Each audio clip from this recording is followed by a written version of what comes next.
Hello students, welcome back to my YouTube channel Indian judiciary. और आज हम food safety and standard act 2006 का chapter 2 cover करेंगे, जो कि डील करता है food safety and standards authority of India से। अध्याय 2, भारतीय खाद्य सुरक्षा और मानक प्राधिकरण। और इस चैप्टर में हम पढ़ेंगे सेक्शन 4 टू सेक्शन 17। ठीक है, चलिए स्टार्ट करते हैं आज का सेशन। सेक्शन 4 जो कि डील करता है establishment of food safety and standard authority of India. Most important section लगा लीजिए और ध्यान से हमें इसको पढ़ना है।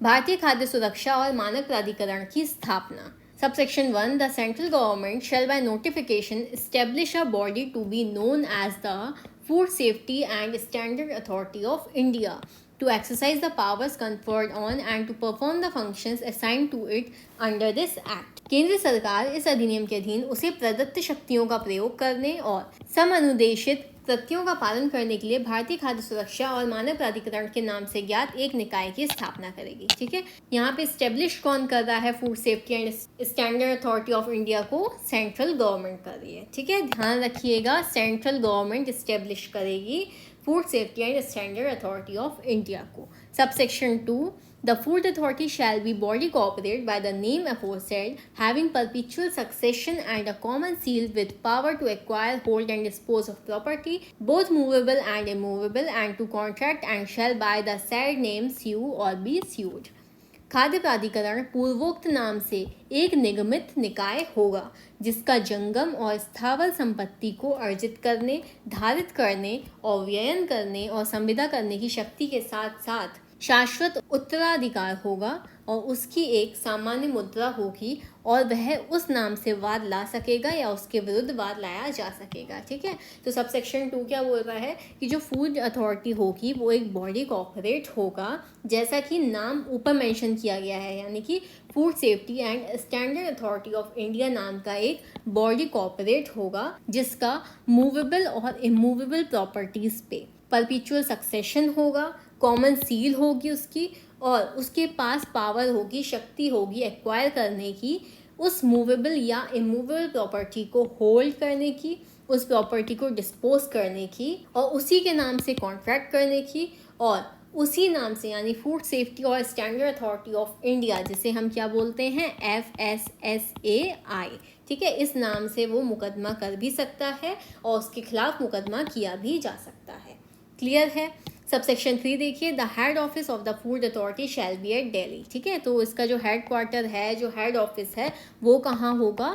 तो वो होगा दिल्ली में। सबसेक्शन 4 देखिए, the food authority may establish it's offices at any other places in India. ठीक है, तो जो फूड अथॉरिटी है वो अपने ऑफिसेज इस्टेब्लिश कर सकती है इंडिया में अदर प्लेसेस पे भी। ठीक है, तो कितना ईजी सेक्शन था ये कि जो food safety and standard authority of India है वो सेंट्रल गवर्नमेंट के द्वारा इस्टेब्लिश की जाएगी। ठीक है, और जो कि इस्टेब्लिश हो चुकी है 5 सितंबर 2008 को। और सबसेक्शन 2 बोल रहा है कि ये जो नाम है FSSAI, ठीक है, एक बॉडी कॉर्पोरेट होगा और इसको अधिकार होगा कि वो अपनी जो प्रॉपर्टी है मूवेबल और इमूवेबल उसको होल्ड कर सकती है, एक्वायर कर सकती है और डिस्पोज कर सकती है, और उसी नाम पे वो कॉन्ट्रैक्ट भी कर सकती है और सीयू भी कर सकती है और उसके खिलाफ मुकदमा किया भी जा सकता है। इस अथॉरिटी का हेड ऑफिस कहाँ होगा? दिल्ली में होगा, याद रखिएगा। और सबसेक्शन 4 ये कह रहा है कि जो अथॉरिटी है वो स्टेब्लिश कर सकती है उसके ऑफिसेस को इंडिया में किसी भी प्लेस पे। ठीक है, लेकिन हेड ऑफिस क्या रहेगा उसका? दिल्ली रहेगा।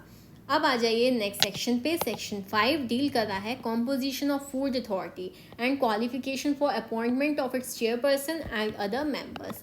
खाद्य प्राधिकरण की संरचना और उसके अध्यक्ष तथा अन्य सदस्यों की नियुक्ति के लिए अर्हताएं।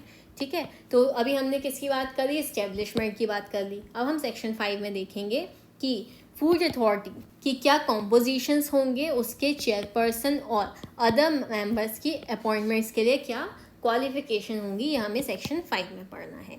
सब सेक्शन 1 देखिए, the food authority shell consist of a chairperson and the following 22 members out of which 1/3 shall be women। ठीक है, तो सबसेक्शन 1 क्या कह रहा है कि जो फूड अथॉरिटी है, ठीक है, वो किसको कंसिस्ट करेगी? एक चेयरपर्सन होगा। ठीक है, मैंने आपको प्रीवियस वीडियो में बताया भी था कि चेयरपर्सन कौन है करंट में। कमेंट सेक्शन में आप हमें इसका आंसर बताइए। और जो 22 मेंबर्स यहाँ पे दिए हुए हैं वो होंगे, जिनमें से 1/3 कौन होंगी, विमेन होंगी।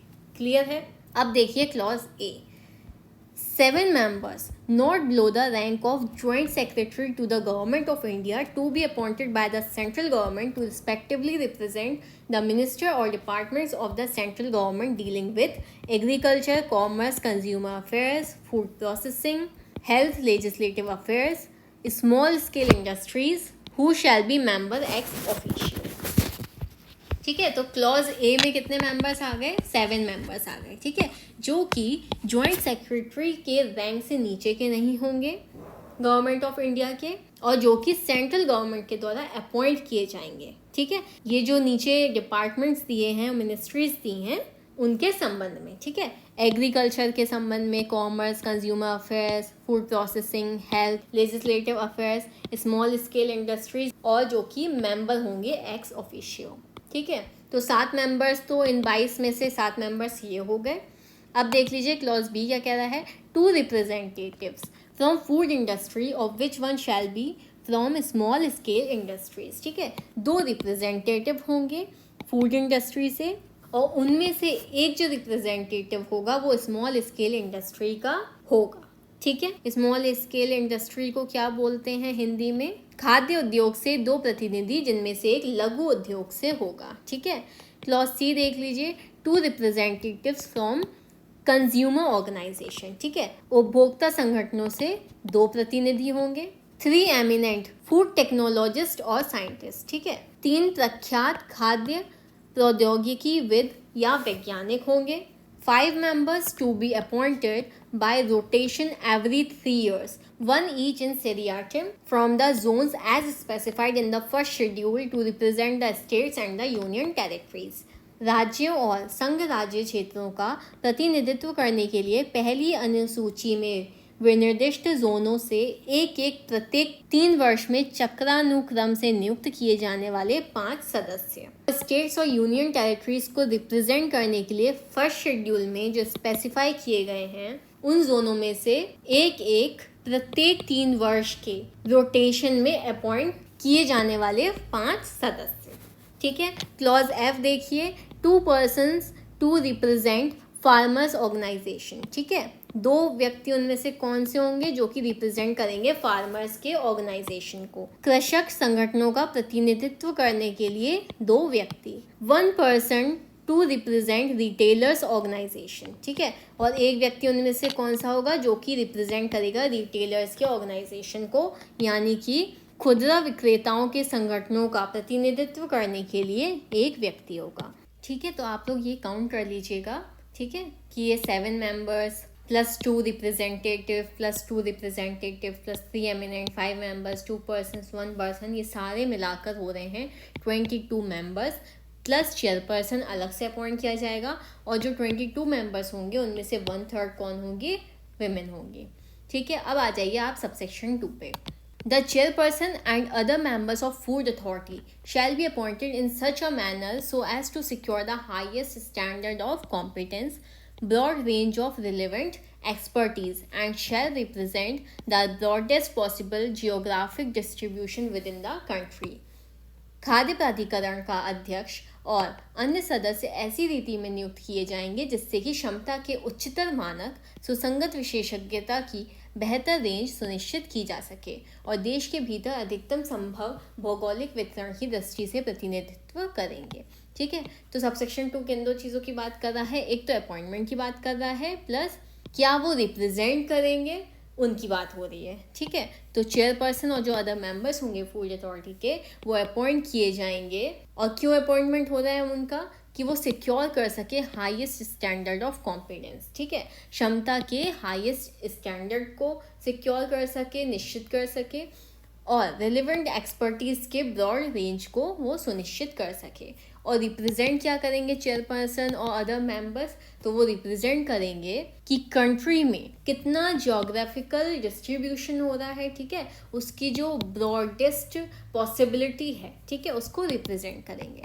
सबसेक्शन 3 देखिए अब, the chairperson shall be appointed by the central government from amongst the persons of eminence in the field of food science or from amongst the persons from the administration who have been associated with the subject and is either holding or has held the position of not below the rank of Secretary of the Government of India.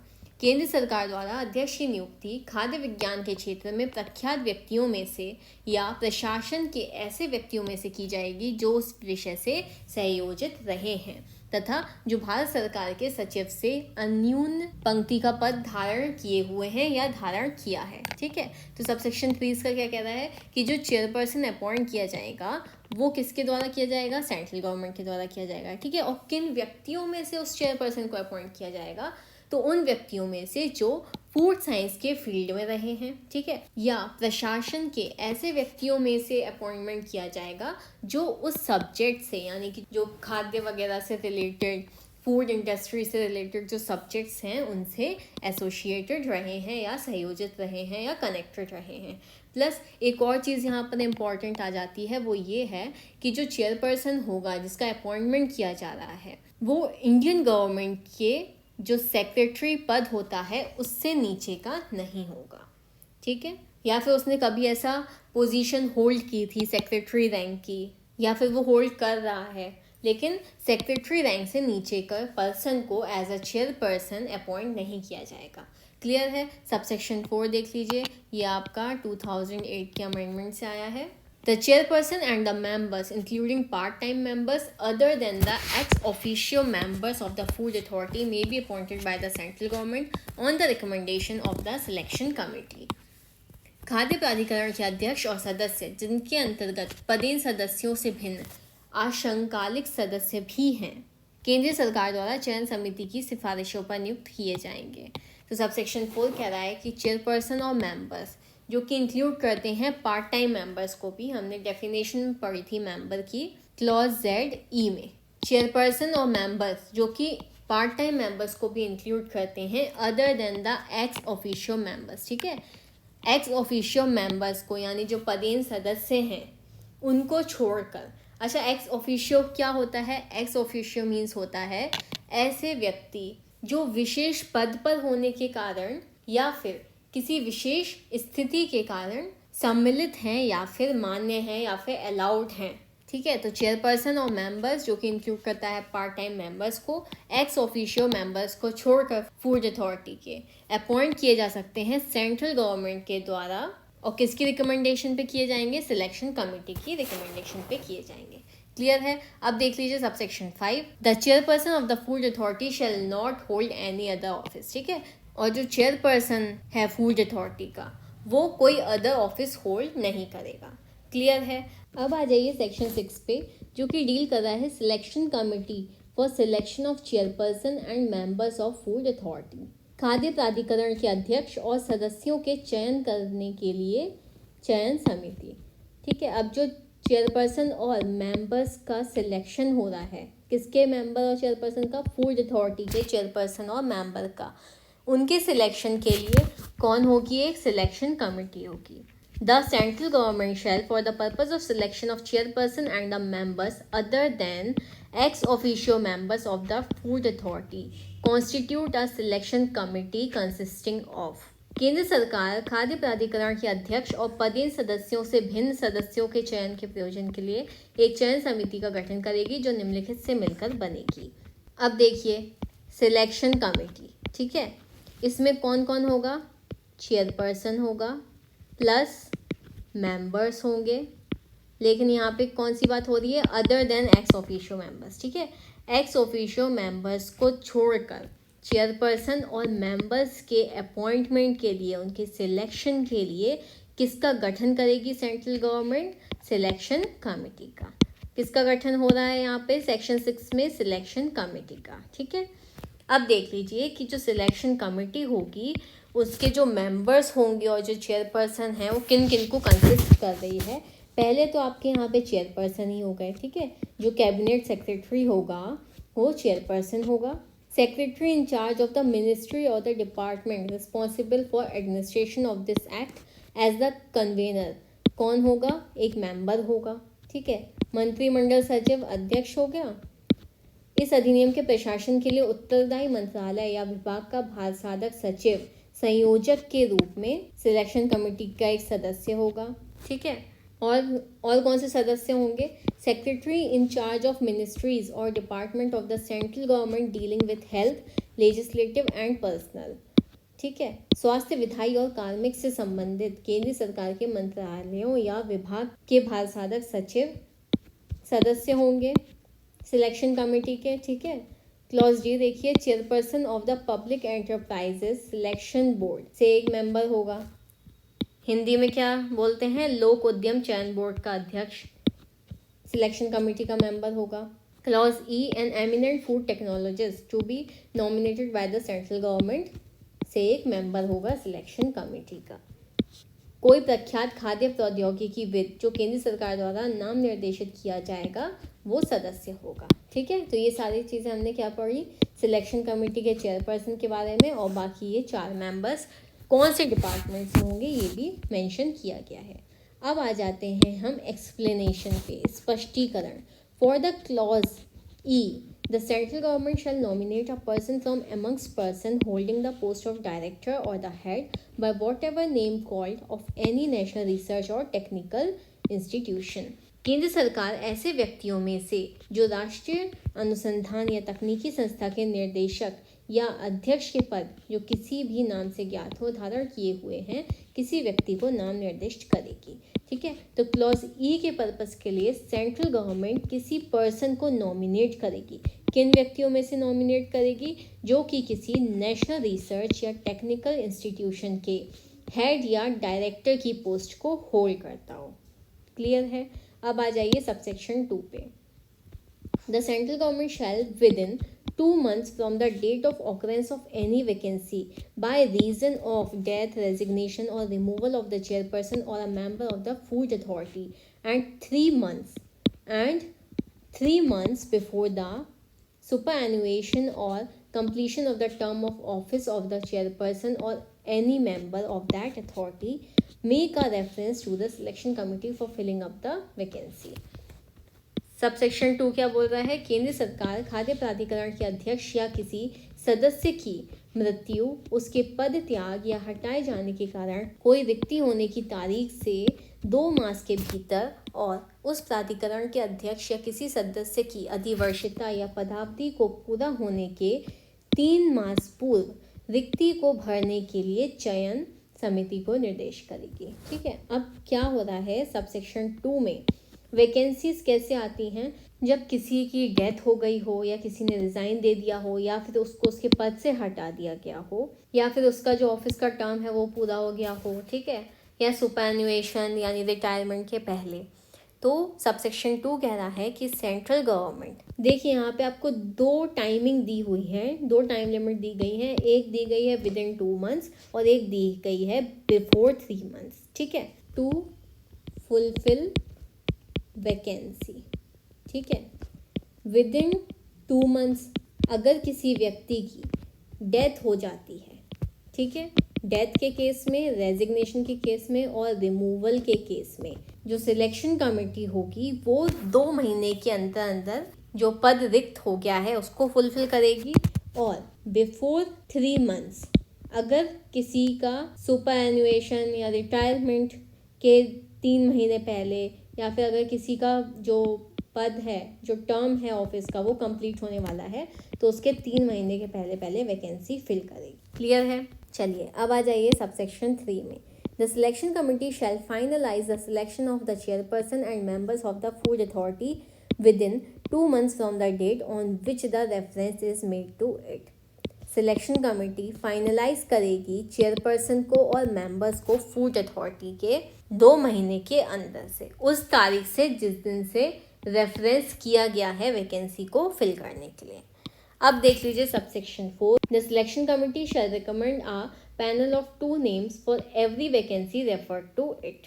Subsection 4 क्या कह रहा है कि selection committee उसे recommend की गई प्रत्येक vacancy के लिए, प्रत्येक रिक्त पदों के लिए 2 नाम के पैनल की सिफारिश करेगी, ठीक है।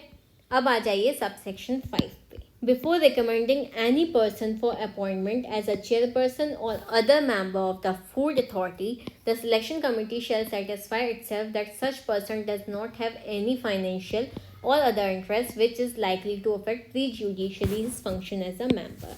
ठीक है, तो किसी व्यक्ति को रिकमेंड करने से पहले फूड अथॉरिटी के चेयरपर्सन या अदर मेंबर के अपॉइंटमेंट के लिए अगर किसी व्यक्ति को रिकमेंड किया जा रहा है, सिफारिश की जा रही है, तो सिलेक्शन कमेटी सेटिस्फाई करेगी खुद को. ठीक है, सिलेक्शन कमेटी खुद को सेटिस्फाई करेगी कि वो जो व्यक्ति है जिसे अपॉइंट किया जा रहा है उसका कोई फाइनेंशियली या अदर इंटरेस्ट ना हो, जो कि उसके मेंबर यानी जो उसका सदस्य बनने वाला है सिलेक्शन कमेटी का, उसके जो फंक्शंस हैं उस पर प्रीजुडिशियली यानी कि उसके अगेंस्ट कोई इफेक्ट उसके फंक्शंस पर पड़े.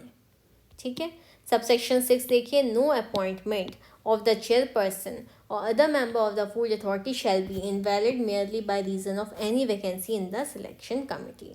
ठीक है, तो कोई भी अपॉइंटमेंट चेयरपर्सन का हो चाहे वो अदर मेंबर्स का हो फूड अथॉरिटी के, इस बात पे इनवैलिड नहीं होगा, इस बात के लिए अमान्य नहीं होगा कि सिलेक्शन कमेटी में कोई वैकेंसी कोई रिक्ति है. ठीक है, फिर से एक बार देख लीजिए ये वाला सेक्शन 6. यहाँ से आपके क्वेश्चंस भी बन सकते हैं कि जो सिलेक्शन कमेटी होगी वो कंसिस्ट करेगी चेयरपर्सन को और मेंबर्स को. ठीक है, other than ex officio members. ठीक है, ये तो मैंने आपको चेयरपर्सन और मेंबर्स का बता दिया कि कौन से डिपार्टमेंट से होंगे वो. ठीक है, और अगर किसी की डेथ हो गई है या किसी ने रिज़ाइन दे दिया है या रिमूवल हो गया है उस चेयरपर्सन का या मेंबर का, तो जो सेंट्रल गवर्नमेंट होगी वो सिलेक्शन कमेटी को रेफ़र करेगी कि वो विद इन 2 मंथ्स, ठीक है, 2 महीनों के अंदर अंदर उस वैकेंसी को फुल करे. या फिर अगर किसी का सुपरएन्युएशन या फिर रिटायरमेंट होने वाला है या फिर उसका जो ऑफिस का टर्म है, ठीक है, वो कंप्लीट होने वाला है, तो सिलेक्शन कमेटी 3 महीने पहले उस वैकेंसी को फिलअप करने के लिए प्रोसीड करेगी. ठीक है, अब देखिए सब सेक्शन 3 क्या बोल रहा था. सिलेक्शन कमेटी 2 महीने के अंदर अंदर फाइनलाइज करेगी चेयरपर्सन और मेंबर्स के सिलेक्शन को. और सब सेक्शन 4 में पढ़ा हमने कि जो सिलेक्शन कमेटी है वो रिकमेंड करेगी 2 नाम के पैनल को प्रत्येक रिक्ति के लिए. ठीक है, और उसको रेफर करेगी. सब सेक्शन 5 में हमने पढ़ा कि सिलेक्शन कमेटी जो है अपॉइंटमेंट के पहले सेटिस्फाई करेगी कि जिस व्यक्ति को वो अपॉइंट कर रहे हैं एज अ चेयरपर्सन या अदर मेंबर, तो वो कोई फाइनेंशियल या कोई अदर इंटरेस्ट नहीं रखता हो जिससे कि उसके मेंबर होने पे, उस कमेटी के सदस्य होने पे जो फंक्शंस करेगा, जो उसके कार्य होंगे उस पर कोई प्रतिकूल प्रभाव पड़े. और लास्ट सब सेक्शन में हमने पढ़ा कि कोई भी अपॉइंटमेंट चेयरपर्सन का इस बात पे इनवैलिड नहीं हो सकता कि सिलेक्शन कमेटी में कोई पद रिक्त है. क्लियर है. अब आ जाइए सेक्शन 7 पे. Term of office, salary, allowances and other condition of service of chairperson and members of food authority. खाद्य प्राधिकरण के अध्यक्ष और सदस्यों की पदावधि, वेतन, भत्ते और सेवा की अन्य शर्तें. ठीक है, तो सेक्शन 7 में याद रखिएगा कि हमें ऑफिस का टर्म, सैलरी, अलाउंसेस के बारे में दिया गया है. The chairperson and the member other than ex officio members shall hold office for the term of 3 years. कितने साल के लिए होल्ड करेगा ऑफिस? 3 साल के लिए. From the date on which they enter upon their offices and shall be eligible for reappointment for a period of 3 years. ठीक है, तो जो टर्म होगा चेयरपर्सन का या मेंबर्स का, ठीक है, वो कितना होगा? 3 years होगा उस तारीख से जिस दिन से वो एंटर करता है ऑफिस में, प्लस वो री अपॉइंटमेंट के लिए एलिजिबल हो सकता है आगे के 3 सालों के लिए. ठीक है, लेकिन यहाँ पे एक बहुत ही इंपॉर्टेंट प्रोविजो ऐड किया है कि provided that the chairperson shall not hold office as such after he has attained the age of 65 years. ठीक है, सबसेक्शन 1 में तो ये बताया कि 3 साल का टर्म होगा और अगर उसका री अपॉइंटमेंट किया जाता है तो 3 साल के लिए और आगे बढ़ाया जा सकता है. लेकिन कोई भी chairperson after 65 years office hold नहीं करेगा. ठीक है, सबसेक्शन 2 देखिए. The salary and allowances payable to and the other terms and condition of service of the chairperson and members other than ex officio member shall be such as may be prescribed by the central government. ठीक है, अब अगर बात करें salary और allowances की, जो कि पे की जाएगी चेयरपर्सन को और मेंबर्स को other than ex officio member. ठीक है, एक्स ऑफिशियो मेंबर्स को छोड़ के पदेन सदस्यों को छोड़कर, और जो उसके अदर टर्म्स और कंडीशन होगी सर्विस करने की वो उसी तरीके से होगी जैसा कि सेंट्रल गवर्नमेंट के द्वारा प्रिस्क्राइब की जाए। क्लियर है। सब सेक्शन 3 पे आ जाओ। The chairperson and every member shall before entering upon his office make and subscribe to an oath of office and of secrecy in such form and in such manner and before such authority as may be prescribed by the central government। ठीक है। तो subsection 3 कह रहा है कि chairperson और every member, ठीक है, प्रत्येक सदस्य अपने ऑफिस में एंटर करने से पहले, ठीक है, जब उनका अपॉइंटमेंट हो जाएगा और जिस दिन वो अपने ऑफिस में एंटर करने वाले हैं उस तारीख से पहले शपथ लेंगे अपने पद की और सीक्रेसी यानी गोपनीयता की, और वो जो शपथ होगी वो उस मैनर में, उस प्रारूप में ली जाएगी और उस अथॉरिटी के समक्ष ली जाएगी जैसा कि सेंट्रल गवर्नमेंट प्रिस्क्राइब करे। सबसेक्शन 4 देखिए। Notwithstanding anything contained in subsection the chairperson और एनी मेंबर में relinquish his office by giving in writing to the central government a notice of not less than 3 months or be removed from his office in accordance with the provision of section 8। Subsection 4 कह रहा है कि subsection 1 में किसी बात के होते हुए, ठीक है, यहाँ पे सबसेक्शन 1 कर लीजिए। सबसेक्शन 1 में किसी बात के होते हुए भी चेयरपर्सन या मेंबर अगर उसको अपने पद का त्याग करना है, ठीक है, रिलिंक्विश करना है, तो वो सेंट्रल गवर्नमेंट को राइटिंग में, लिखित में अपना रेजिग्नेशन देगा। और कब देगा? कम से कम 3 मंथ्स पहले, ठीक है। और चेयरपर्सन या मेंबर को अगर रिमूव किया जाना है, हटाया जाना है, तो वो सेक्शन 8 के प्रोविजंस के अकॉर्डिंग हटाया जाएगा, ठीक है। अब आ जाइए सब सेक्शन 5 पे। अब देखिए सबसेक्शन 5, द चेयरपर्सन और any member ceasing to hold office as such shall not represent any person before the food authority और any state authority in any manner. और सबसेक्शन 5 कह रहा है कि चेयरपर्सन या कोई मेंबर अगर इस तरीके से सीज हो गया है ऑफिस को होल्ड करने से, यानी कि अगर उसने रिज़ाइन दे दिया है या फिर उसको हटा दिया गया है, ठीक है, तो वो किसी व्यक्ति को किसी फूड अथॉरिटी या स्टेट अथॉरिटी के समक्ष रिप्रेजेंट नहीं करेगा किसी भी मैनर में। क्लियर है। सेक्शन 7 में आपको समझ में आ गया सैलरी और टर्म ऑफ ऑफिस अलाउंसेस के बारे में।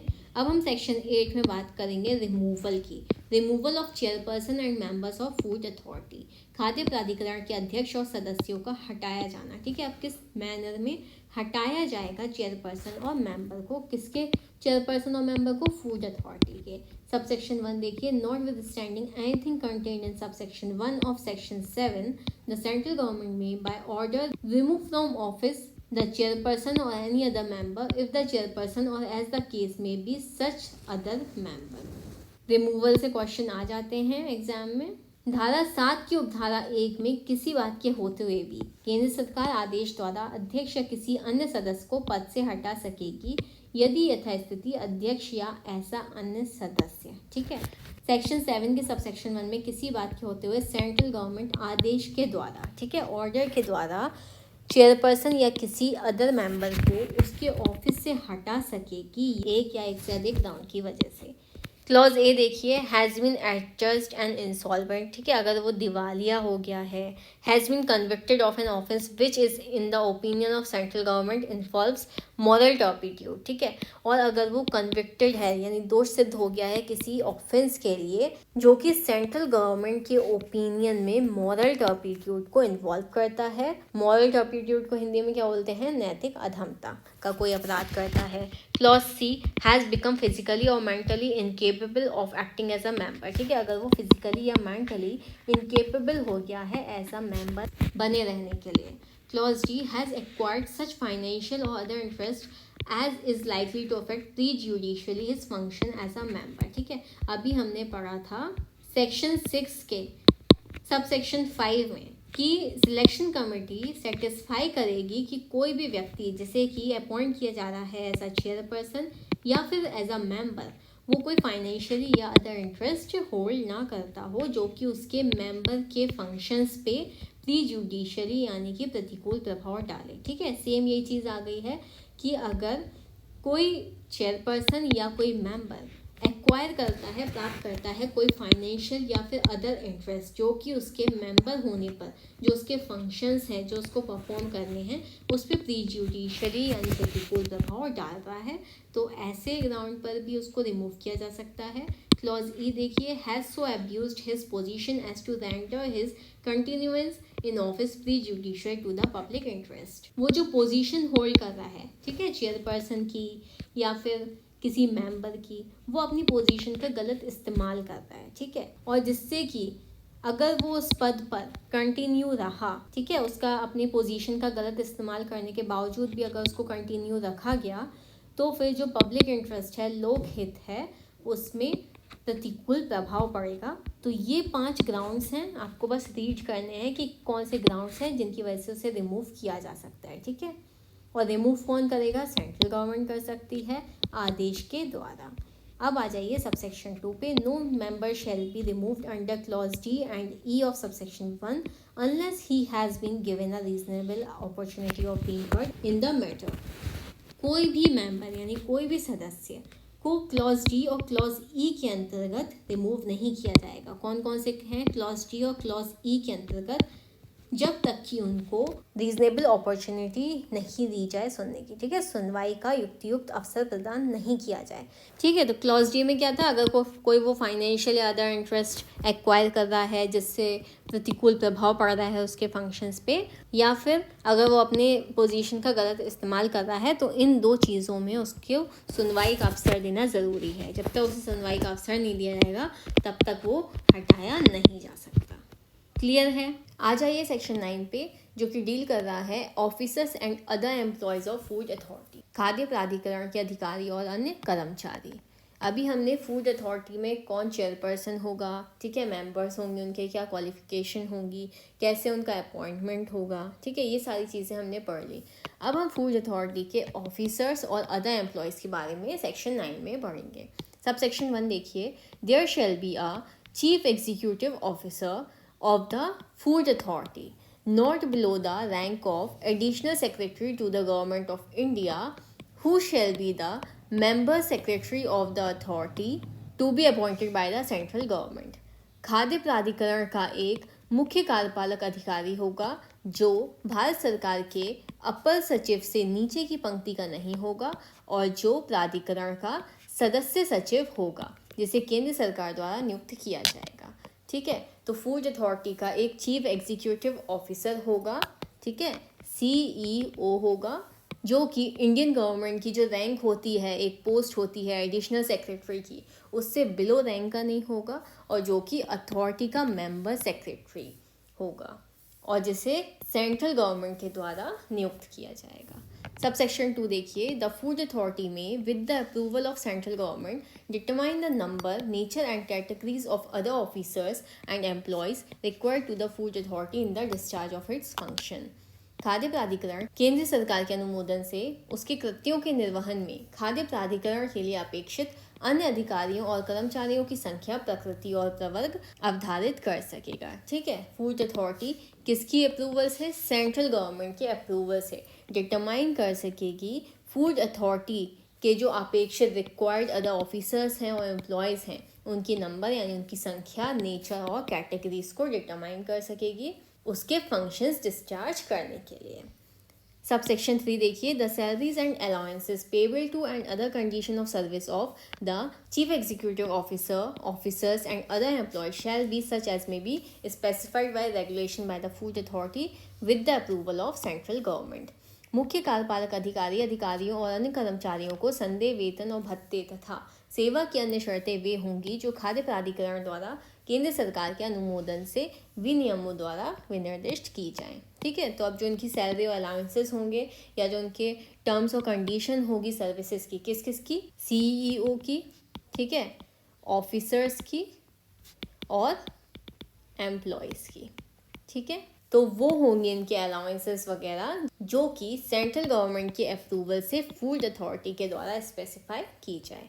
आ जाइए नेक्स्ट सेक्शन पे। सेक्शन 10 डील कर रहा है function of the chief executive officer. अब हमें मुख्य कार्यपालक अधिकारी के कृत्य पढ़ने हैं। ध्यान रखिएगा, सेक्शन 10 में दिए गए हैं functions. The chief executive officer shall be the legal representative of the food authority and shall be responsible for. मुख्य कार्यपालक अधिकारी यानी CEO खाद्य प्राधिकरण का विधिक प्रतिनिधि होगा। कौन होगा? लीगल रिप्रेजेंटेटिव होगा और निम्नलिखित के लिए उत्तरदायी होगा। क्लॉज ए देखिए क्या क्या फंक्शन है। The day to day administration of the food authority, खाद्य प्राधिकरण का दिन प्रतिदिन का प्रशासन। Drawing up of proposal for food authorities work programs in consultation with the Central Advisory Committee. केंद्र सलाहकार समिति के परामर्श से खाद्य प्राधिकरण के कार्य संबंधी कार्यक्रमों के लिए प्रस्ताव तैयार करना। ठीक है, ये भी एक उनका काम होगा कि वो सेंट्रल एडवाइजरी कमेटी से कंसल्ट करके फूड अथॉरिटी के जो वर्क प्रोग्राम्स हैं उन प्रोग्राम्स के लिए प्रपोजल तैयार करना। Implementing the work programmes and the decision adopted by the food authority, खाद्य प्राधिकरण द्वारा अंगीकृत कार्यक्रमों और विनिश्चयों को कार्यान्वित करना। किसके काम हम पढ़ रहे हैं अभी? CEO के। Ensuring the provision of appropriate scientific, technical and administrative support for the scientific committee and the scientific panel. वैज्ञानिक समिति और वैज्ञानिक पैनल के लिए समुचित वैज्ञानिक, तकनीकी और प्रशासनिक सहायता के उपबंध सुनिश्चित करना। Ensuring that food authority carries out its task in accordance with the requirements of its users, in particular with regard to the adequacy of the services provided and the time taken. यह सुनिश्चित करना कि खाद्य प्राधिकरण अपने उपयोक्ताओं की अपेक्षा के अनुसार अपने कार्यों को विशिष्टता उपलब्ध कराई गई सेवाओं और लिए जाने वाले समय की पर्याप्तता के संबंध में कार्यान्वित करना। The preparation of the statement of revenue and expenditure and the execution of the budget of the food authority. राजस्व और व्यय का वितरण तैयार करना और खाद्य प्राधिकरण के बजट का निष्पादन करना। Developing and maintaining contact with the central government and for ensuring a regular dialogue with its relevant committees. केंद्र सरकार के साथ संपर्क विकसित करना और बनाए रखना और उसकी सुसंगत समितियों के साथ नियमित बातचीत सुनिश्चित करना। ठीक है, तो ये सारे फंक्शंस हो गए जो CEO के द्वारा परफॉर्म किए जाएंगे और जिनके लिए वो रिस्पॉन्सिबल होगा। सबसेक्शन 2 देखिए। Every year the CEO shall submit to the food authority for approval a general report covering all the activities of the food authority in the previous year. मुख्य कार्यपालक अधिकारी अनुमोदन के लिए प्रत्येक वर्ष खाद्य प्राधिकरण को निम्नलिखित प्रस्तुत करेगा। क्या क्या प्रस्तुत करेगा?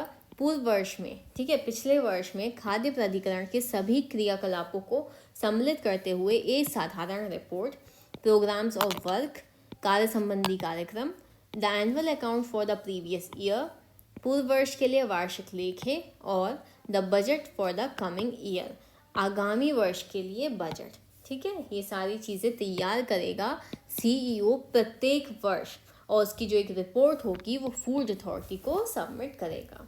सबसेक्शन 3 देखिए।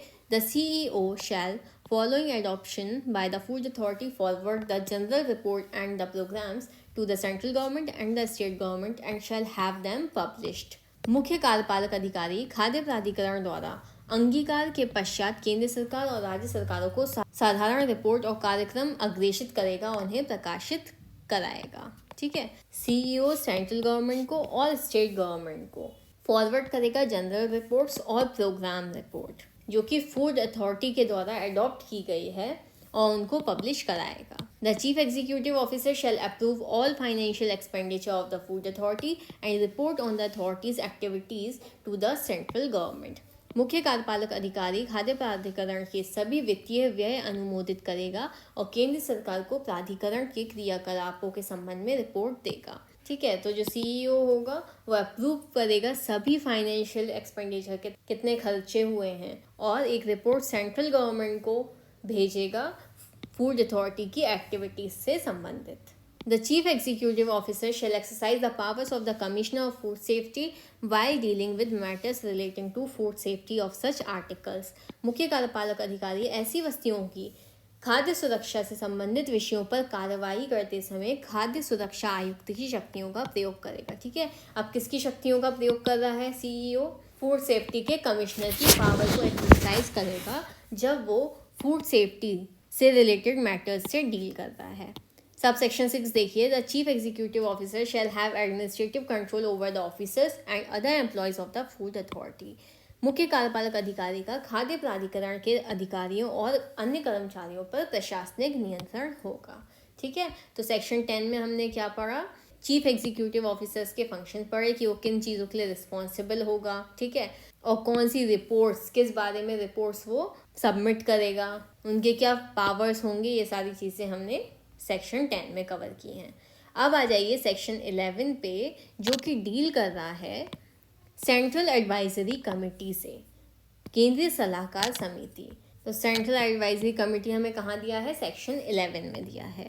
The Food Authority shall by notification establish a committee to be known as the Central Advisory Committee.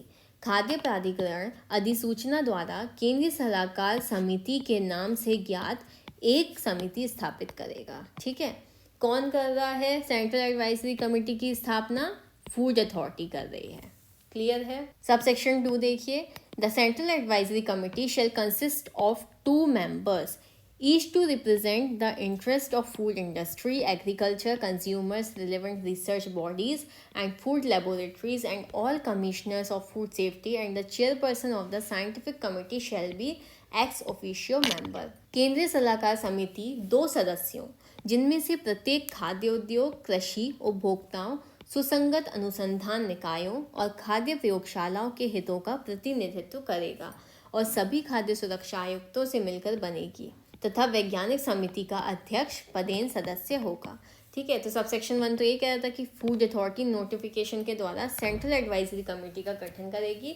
तो सब सेक्शन 2 क्या कह रहा है कि सेंट्रल एडवाइजरी कमेटी जो होगी वो 2 मेंबर्स से मिलकर बनेगी। कितने मेंबर्स से, 2 मेंबर्स से, जिनमें से प्रत्येक member food industry, agriculture, consumer relevant research body और फूड लैब्स को रिप्रेजेंट करेगा। ठीक है, और क्या लिखा है, and all commissioner of food safety. ठीक है, जो फूड सेफ्टी के कमिश्नर्स होंगे उनसे मिलकर बनेगी, प्लस जो साइंटिफिक कमेटी का जो चेयरपर्सन होगा वो एक्स ऑफिशियो मेंबर होगा, किसका, सेंट्रल एडवाइजरी कमेटी का। ठीक है, 2 मेंबर्स से मिलकर बनेगी, जिनमें से प्रत्येक सदस्य food industry, agriculture, consumer relevant research body और फूड लैब को रिप्रेजेंट करेगा, प्लस फूड सेफ्टी के सभी कमिश्नर्स से मिलकर बनेगी, और साइंटिफिक कमेटी का जो चेयरपर्सन होगा वो एक्स ऑफिशियो मेंबर यानी पदेन सदस्य होगा। अब आइए सबसेक्शन 3 पे, the representative of the concern ministries और department of the central government in agriculture, animal husbandry and dairying, biotechnology, commerce and industry, consumer affairs, environment and forest, food processing industries, health, panchayati raj, small scale industries, and food and public distribution, or government institutes or organizations and government recognized farmers shall be invitees to the deliberations of the Central Advisory Committee. Subsection 3 क्या कह रहा है कि केंद्र सरकार के कृषि, पशुपालन और दुग्ध उत्पादन, जैव प्रौद्योगिकी, वाणिज्य और उद्योग, उपभोक्ता मामले, पर्यावरण और वन, खाद्य प्रसंस्करण उद्योग, स्वास्थ्य, पंचायती राज, लघु उद्योग तथा खाद्य और सार्वजनिक वितरण से संबंधित मंत्रालयों या विभागों के या सरकारी संस्थानों या संगठनों और सरकारी मान्यता प्राप्त कृषक संगठन के प्रतिनिधि केंद्रीय सलाहकार समिति के साथ विचार विमर्श में आमंत्रित किए जाएंगे। ठीक है, तो सबसेक्शन 3 इसका क्या कह रहा है, तो सबसेक्शन 3 कह रहा है कि सेंट्रल गवर्नमेंट के agriculture, animal husbandry, dairying, biotechnology, commerce और इंडस्ट्री, कंज्यूमर अफेयर्स और इन्वायरमेंट और forest, food processing industry, health, Panchayati Raj, small scale industries, ठीक है, और फूड और पब्लिक डिस्ट्रीब्यूशन, या गवर्नमेंट के जो भी इंस्टीट्यूट हैं, ऑर्गेनाइजेशन हैं और गवर्नमेंट रिकॉग्नाइज जो फार्मर्स हैं, ठीक है, इनसे संबंधित जितने भी मिनिस्ट्रीज, मंत्रालय या डिपार्टमेंट हैं, ठीक है, जब सेंट्रल एडवाइजरी कमेटी इन मुद्दों पर, इन मामलों पर विचार विमर्श कर रही होगी, तो इन सभी मंत्रालयों और डिपार्टमेंट्स या विभागों के जो प्रतिनिधि होंगे, जो रिप्रेजेंटेटिव्स होंगे, वो इनवाइट किए जाएंगे। ठीक है, सब सेक्शन 4 देखिए, the chief executive officer shall be ex officio chairperson of the central advisory committee. मुख्य कार्यपालक अधिकारी केंद्रीय सलाहकार समिति का पदेन अध्यक्ष होगा। ठीक है, अभी हमने सीईओ के बारे में पढ़ा था ना, तो जो सीईओ होगा वो सेंट्रल एडवाइजरी कमेटी का कौन होगा, एक्स ऑफिशियो चेयरपर्सन होगा। ये पॉइंट इंपॉर्टेंट है, याद कर लीजिएगा। सबसेक्शन 5 देखिए, the central advisory committee shall follow such rules of procedures including its transaction of business as may be specified by regulations. केंद्रीय सलाहकार समिति अपने कारोबार संव्यवहार सहित ऐसे नियमों या प्रक्रिया के ऐसे नियमों का अनुसरण करेगी जो विनियमों द्वारा विनिर्दिष्ट किए जाएं। ठीक है, तो सिंपल सी बात है कि जो सेंट्रल एडवाइजरी कमेटी होगी वो सभी रूल्स और प्रोसीजर फॉलो करेगी जो कि रेगुलेशन के द्वारा स्पेसिफाई किए जाएं। अब आ जाइए सेक्शन 12 पे, डील कर रहा है functions of central advisory committee. Section 10 में हमने किसके फंक्शन पढ़े थे, सीईओ के, और अब हम सेक्शन 12 में पढ़ेंगे सेंट्रल एडवाइजरी कमेटी के फंक्शंस। केंद्रीय सलाहकार समिति के कृत्य। The central advisory committee shell ensure close cooperation between the food authority and the enforcement agencies and organizations operating in the field of food. केंद्रीय सलाहकार समिति खाद्य प्राधिकरण और प्रवर्तन अभिकरणों तथा खाद्य के क्षेत्र में कार्यरत संगठनों के बीच निकट सहयोग सुनिश्चित करेगी। ठीक है, सेंट्रल एडवाइजरी कमेटी क्या इंश्योर कर रही है, क्या सुनिश्चित कर रही है, जितने भी क्लोज कॉपरेशन हैं बिटवीन द फूड अथॉरिटी और इन्फोर्समेंट एजेंसीज और ऑर्गेनाइजेशन जो कि फूड के फील्ड में कार्यरत हैं, ठीक है, उनके बीच क्लोज कॉपरेशन या निकट सहयोग इंश्योर करेगी। सबसेक्शन 2 देखिए अब, the central advisory committee shell advise the food authority on. केंद्रीय सलाहकार समिति खाद्य प्राधिकरण को निम्नलिखित के संबंध में सलाह देगी। ठीक है, एडवाइजरी कमेटी है ना, तो एडवाइजरी कमेटी का काम क्या होगा, सलाह देना। अब किन मुद्दों पर वो सलाह दे रही है वो हमें सबसेक्शन 2 में बताया है। The performance of its duties under this section and in particular in drawing up of proposal for the food authority's work programme. इस धारा के अधीन उसके कर्तव्यों का पालन और विशिष्टता या खाद्य प्राधिकरण के कार्य संबंधी कार्यक्रम के लिए कोई प्रस्ताव तैयार करना। On the prioritisation of work, कार्य की प्राथमिकता, आइडेंटिफाइंग पोटेंशियल रिस्क, संभाव्य जोखिमों की पहचान करना, पूलिंग ऑफ नॉलेज, ज्ञान एकत्रित करना, और such other function as may be specified by regulation, ऐसे अन्य कृत्य जो विनियमों द्वारा विनिर्दिष्ट किए जाएं। ठीक है, तो सेंट्रल एडवाइजरी कमेटी जो होगी वो इन मुद्दों पर सलाह देगी। सबसेक्शन 3 देखिए, the central advisory committee shall meet regularly at the invitation of the chairperson of central advisory committee और the request of at least 1/3 of its members and not less than 3 times a year। केंद्रीय सलाहकार समिति के अध्यक्ष के आमंत्रण पर या कम से कम उनके 1/3 सदस्यों के अनुरोध पर नियमित रूप से और 1 वर्ष में कम से कम 3 बार बैठक करेगी। ठीक है, अब इसकी जो बैठक होगी, जो मीटिंग होगी, वो कितनी बार होगी, कम से कम 1 साल में 3 बार मीटिंग होगी। और central advisory committee regularly meet करेगी किसके इनविटेशन पे, सेंट्रल एडवाइजरी कमेटी के चेयरपर्सन ने अगर इनवाइट किया है उनको तब मीटिंग करेगी, या फिर जो सेंट्रल एडवाइजरी कमेटी के सदस्य हैं उनके 1/3 सदस्यों के रिक्वेस्ट पर, अनुरोध पर 1 साल में कम से कम 3 बार बैठक करेगी।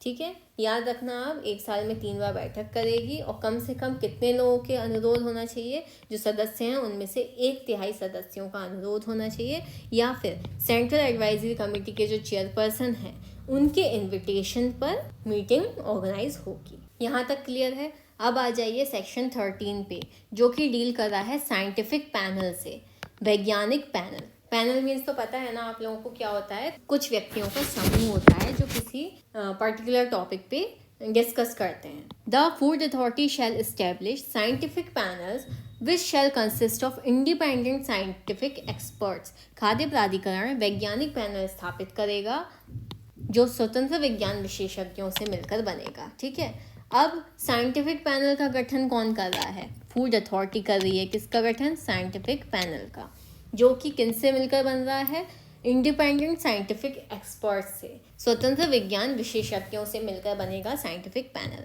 अब देख लीजिए subsection 2, the scientific panel shall invite the relevant industry and consumer representatives in its deliberations.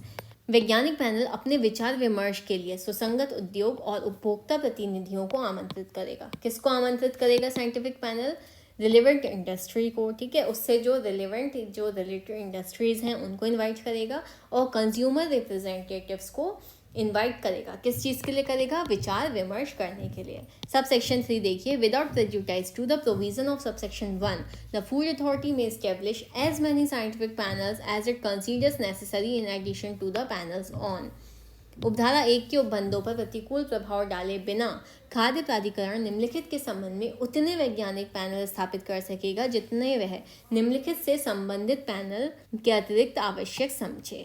ठीक है, तो सब सेक्शन 1 में क्या बोला कि फूड अथॉरिटी जो है एस्टेब्लिश करेगी साइंटिफिक पैनल। इस बात पर कोई प्रतिकूल प्रभाव डाले बिना फूड अथॉरिटी इस्टेब्लिश कर सकती है उतने ज़्यादा साइंटिफिक पैनल्स जितने कि वो संबंधित पैनल्स के अतिरिक्त ज़रूरी समझे। Food additive, flavouring, processing aid and materials in contact with food, खाद्य योजकों, सुरुचिकारकों, प्रसंस्करण सहायकों और खाद्य संपर्क की सामग्री, पेस्टिसाइड्स एंड एंटीबायोटिक्स, रेसिड्यूज, नाशक जीवमार और प्रतिजैविकी अपशिष्ट, genetically modified organism and foods, आनुवांशिक रूप से उपांतरित जीव और खाद्य, functional foods, nutraceuticals, dietetic products and other similar products, कृत्यकारी खाद्य, न्यूट्रिस्यूटिकल्स, आहार संबंधी उत्पाद और अन्य ऐसे ही उत्पाद। ठीक है, तो न्यूट्रिस्यूटिकल्स का मतलब क्या होता है? पौष्टिक औषधीय पदार्थ। बायोलॉजिकल हैजर्ड्स, जैविक परिसंकट, कॉन्टैमिनेंट्स इन द फूड चेन, खाद्य श्रृंखला में संदूषक, लेबलिंग, लेबल लगाना, method of sampling and analysis, नमूने लेने और विश्लेषण का ढंग। ठीक है, तो इन सारी चीज़ों के लिए जो फूड अथॉरिटी है वो साइंटिफिक पैनल्स इस्टेब्लिश कर सकती है। सब सेक्शन 4 देखिए, the food authority may from time to time reconstitute the scientific panels by adding और by omitting the existing members और by changing the name of the panel as the case may B.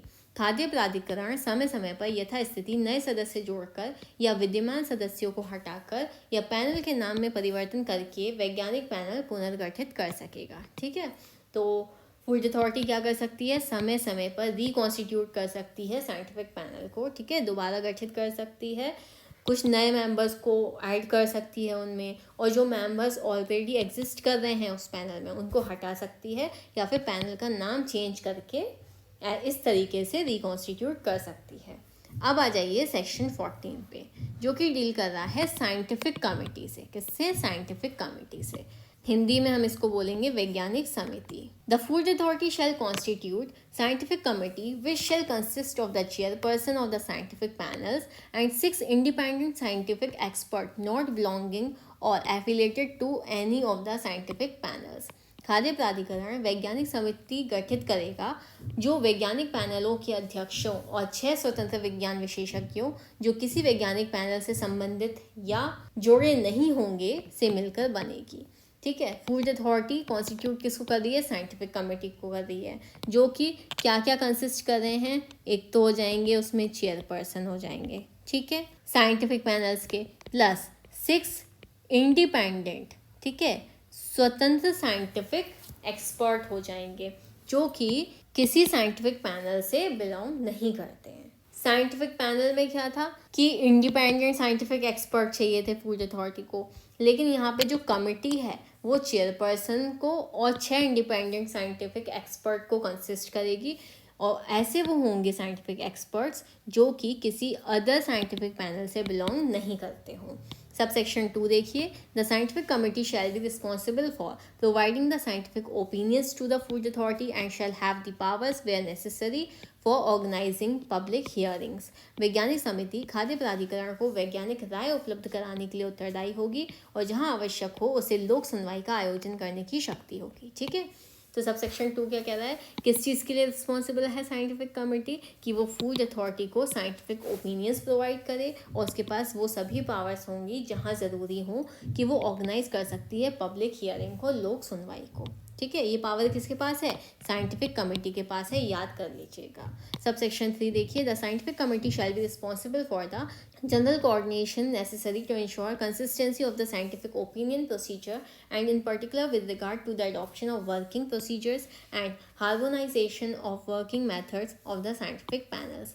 वैज्ञानिक समिति वैज्ञानिक राय प्रक्रिया की संगतता को निश्चित करने के लिए, आवश्यक साधारण समन्वय के लिए और विशिष्टता वैज्ञानिक पैनलों के कार्यकरण की प्रक्रियाओं को अपनाने और कार्यकरण की पद्धतियों को सामंजस्य के संबंध में उत्तरदायी होगी।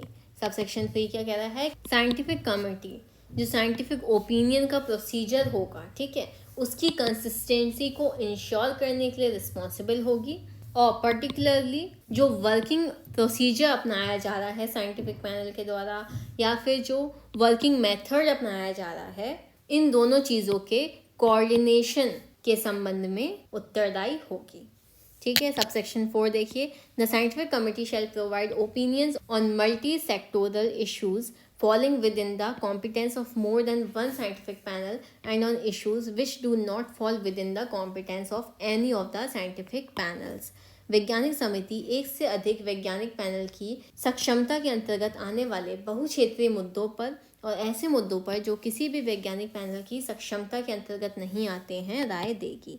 ठीक है, साइंटिफिक कमेटी ओपिनियन प्रोवाइड करेगी अपना, किस बात पे करेगी? मल्टी सेक्टोरल इश्यूज पे, यानी बहुक्षेत्रीय मुद्दों पर और ऐसे मुद्दों पर वो अपना ओपिनियन देगी जो कि किसी साइंटिफिक पैनल की सक्षमता के अंतर्गत नहीं आते हैं।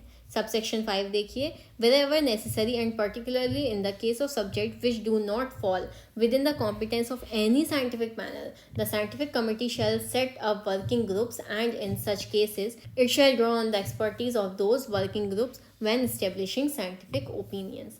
जहाँ भी आवश्यक हो और विशिष्टता ऐसे विषयों की दशा में जो किसी भी वैज्ञानिक पैनल की सक्षमता के अंतर्गत नहीं आते हैं, वैज्ञानिक समिति कार्यकारी समूह स्थापित करेगी और ऐसे मामलों में यह वैज्ञानिक सलाह स्थापित करते समय उन कार्यकारी समूहों की विशेषज्ञ राय प्राप्त करेगी।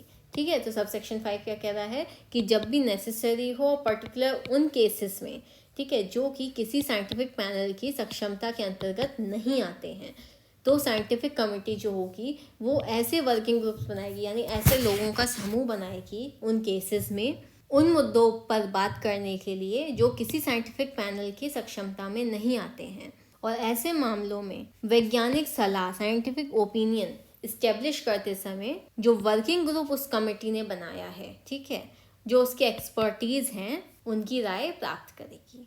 समझ में आया आपको साइंटिफिक कमेटी के बारे में? अब आ जाइए सेक्शन 15 पे, जो कि डील कर रहा है procedure for scientific committee and scientific panel, वैज्ञानिक समिति और वैज्ञानिक पैनल के लिए प्रक्रिया। सबसेक्शन 1 देखिए इसका। The members of the scientific committee who are not members of the scientific panel and the members of the scientific panel shall be appointed by the Food Authority for a period of 3 years, which shall be renewable for such period, and the vacancy notice shall be published in the relevant leading scientific publication and on the Food Authority's website for a call for expressions of interest। वैज्ञानिक समिति के ऐसे सदस्य जो वैज्ञानिक panel के सदस्य नहीं हैं और वैज्ञानिक पैनल के सदस्य खाद्य प्राधिकरण द्वारा 3 वर्ष की अवधि के लिए नियुक्त किए जाएंगे, जो ऐसी ही अवधि के लिए नवीकरणीय होगी और रिक्त सूचना हित की अभिव्यक्तियों हेतु आमंत्रण के लिए सुसंगत प्रमुख वैज्ञानिक प्रकाशनों में और खाद्य प्राधिकरण की वेबसाइट पर प्रकाशित की जाएगी। तो अब हमें बात करनी है साइंटिफिक कमेटी और साइंटिफिक पैनल के प्रोसीजर के बारे में।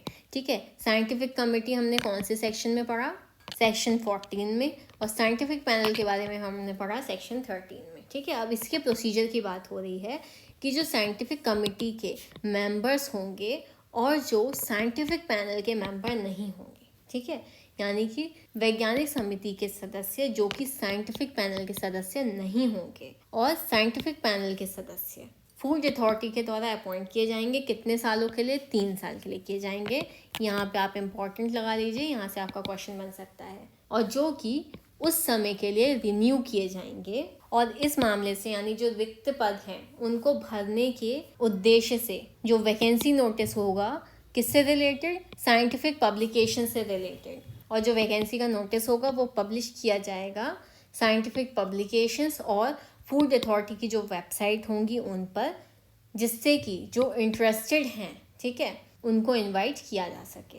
सबसेक्शन 2 देखिए। The scientific committee and the scientific panel shall each choose a chairperson from amongst their member. वैज्ञानिक समिति और वैज्ञानिक पैनल प्रत्येक अपने सदस्यों में से अध्यक्ष का चुनाव करेगी। ठीक है, अध्यक्ष का चुनाव कौन करेगी? साइंटिफिक कमेटी और साइंटिफिक पैनल अपने चेयरपर्सन का चुनाव करेगी उनके सदस्यों के बीच में से।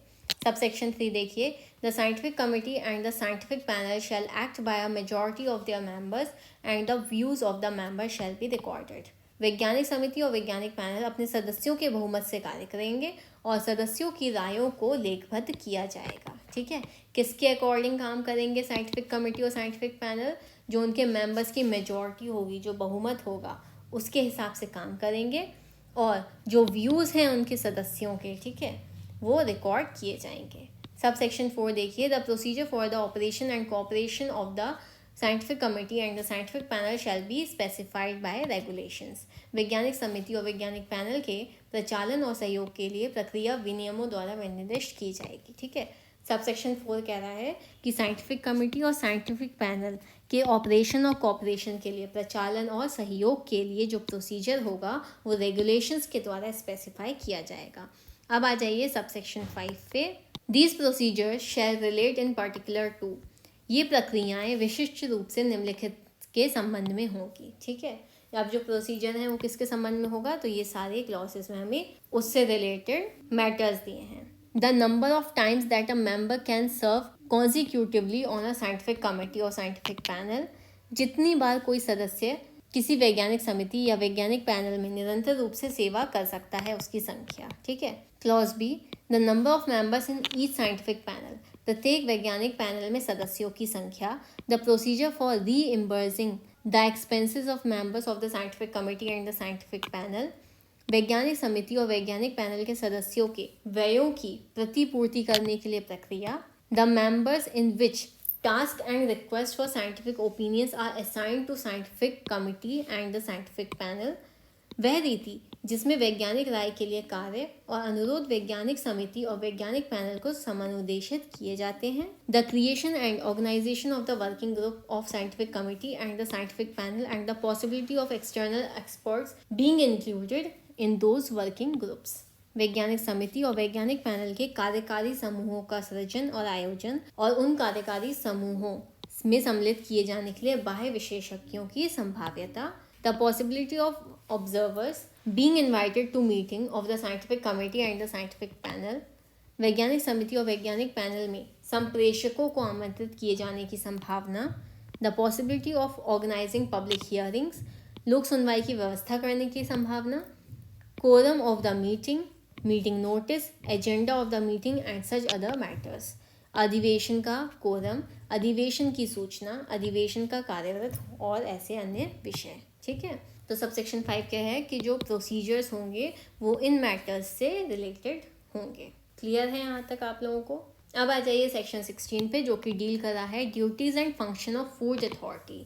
खाद्य प्राधिकरण के कर्तव्य और कृत्य। ठीक है, मोस्ट इम्पॉर्टेंट लगा लीजिए, यहाँ से क्वेश्चन आपका आ सकता है क्योंकि जो फूड अथॉरिटी है उसके ड्यूटीज़ और फंक्शंस के बारे में सेक्शन 16 में बताया गया है। हमें याद रखिएगा, सेक्शन 10 में हमने CEO के फंक्शन पढ़े, चीफ एग्जीक्यूटिव ऑफिसर के, और सेक्शन 12 में हमने सेंट्रल एडवाइजरी कमेटी के फंक्शन पढ़े, और अब सेक्शन 16 में हमें पढ़ना है फूड अथॉरिटी के फंक्शंस और उनकी ड्यूटीज़। ठीक है, सबसेक्शन 1 देख लीजिए। It shall be the duty of food authority to regulate and monitor the manufacture, processing, distribution, sale and import of food so as to ensure safe and wholesome food.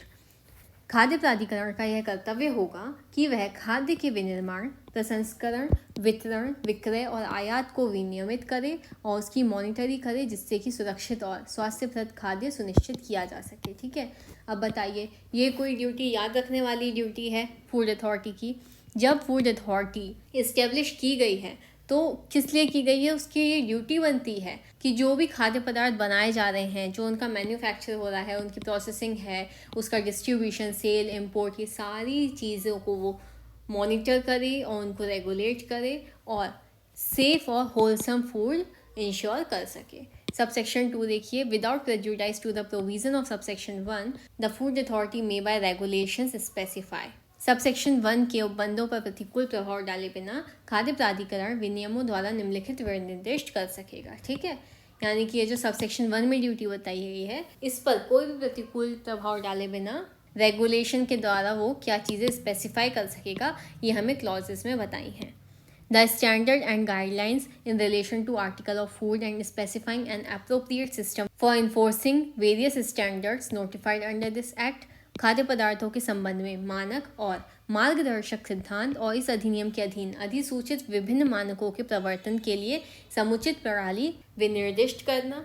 ठीक है, तो जो food authority होगी वो standard और guidelines food के relation में specify कर सकती है. The limits for use of food additives, crop contaminants, pesticide residues of veterinary drugs, heavy metals, processing aids, mycotoxins, antibiotics and pharmacological active substance and irradiation of food. खाद्य योजकों, फसल संदूषकों, नाशक जीवमार अवशिष्टों, पशु चिकित्सा और औषधियों के अवशिष्ट, भारी धातुओं, प्रसंस्करण सहायकों, सूक्ष्म विषाणुओं, प्रतिजैविक और भेषजीय कारक पदार्थों और खाद्य प्रदीपकों के उपयोग की सीमाएं. ठीक है, तो कौन सी लिमिट्स वो सुनिश्चित कर सकता है?